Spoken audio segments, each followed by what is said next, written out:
बदायूं में लालच देकर गरीब और दलित परिवारों का धर्मांतरण कराने का बेहद सनसनीखेज मामला सामने आया है।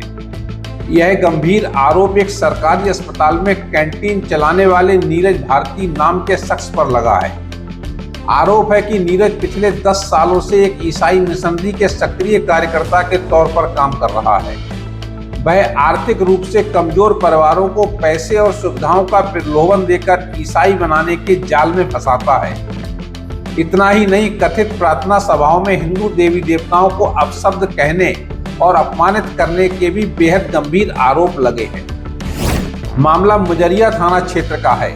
पीड़ित दंपति विनोद और सविता वाल्मीकि ने प्रशासन के सामने अपना दर्द बयां किया है। पीड़ित सविता के अनुसार करीब 4 साल पहले कैंटीन संचालक नीरज भारती ने उनके घर आना जाना शुरू किया। परिवार की लाचारी और गरीबी को देखकर उसने आर्थिक मदद और पैसे दिलाने का लालच दिया। इसके बाद उन्हें चर्च ले जाया गया। पीड़िता का आरोप है कि वहां हिंदू देवी देवताओं को खुलेआम गालियां दी जाती थी और सनातन धर्म को अपमानित किया जाता था। जब सविता ने इस अपमान का कड़ा विरोध किया और वहां जाना बंद कर दिया तो नीरज भारती ने पूरे परिवार पर लगातार मानसिक दबाव बनाना शुरू कर दिया। अब यह पीड़ित परिवार पूरी तरह अपने मूल सनातन धर्म में वापस लौटना चाहता है और सुरक्षा की गुहार लगा रहा है। जिला बदायूं की रहने वाली हूँ मैं, और हमारे यहाँ पर एक व्यक्ति है नीरज नाम के। तो वो कुछ टाइम पहले 3-4 साल पहले उन्होंने हमसे ये कहा था कि आप क्रिश्चियन धर्म में आ जाओ। हम थोड़ा, हमारे घर की आर्थिक स्थिति ठीक नहीं थी, तो उन्होंने कहा क्रिश्चियन धर्म में आ जाओ आप। तो उनके कहने पर हम थोड़ा बहुत दिन चर्च गए, और जब हमने चर्च में जा कर के देखा कि हमारे भगवान के बारे में उल्टा सीधा बोला जाता है, तो ये चीज़ मुझे कहीं से कहीं तक ठीक नहीं लगी। फिर हमने चर्च जाना बंद कर दिया।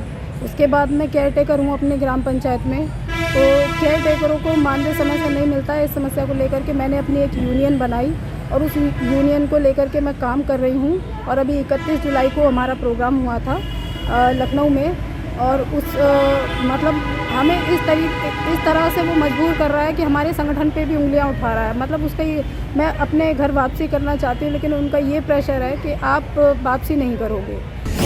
जांच और आरोपों के मुताबिक नीरज भारती खुद को सहसवान के मेथोडिस्ट चर्च का प्रतिनिधि बताता है।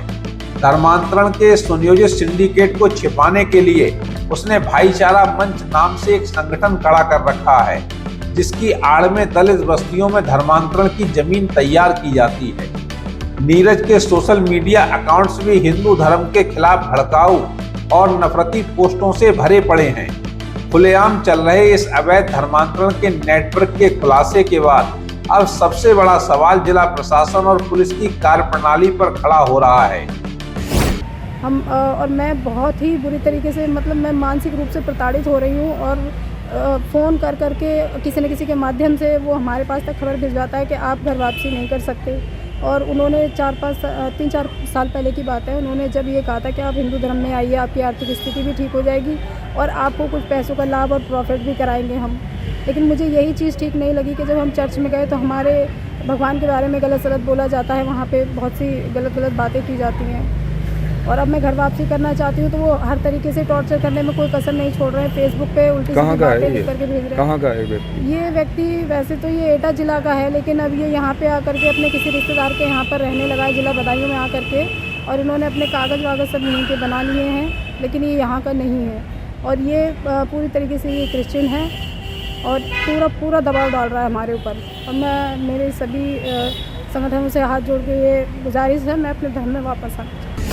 उत्तर प्रदेश में सख्त गैर कानूनी धर्मांतरण विरोधी कानून लागू होने के बावजूद बदायूं में चल रहा यह खेल प्रशासनिक सतर्कता पर गंभीर सवाल खड़े करता है। क्या पुलिस प्रशासन इस पूरे मिशनरी नेटवर्क की तह तक जाकर आरोपी नीरज भारती पर सख्त कानूनी शिकंजा कसेगा? ब्यूरो रिपोर्ट, अमर प्रभात।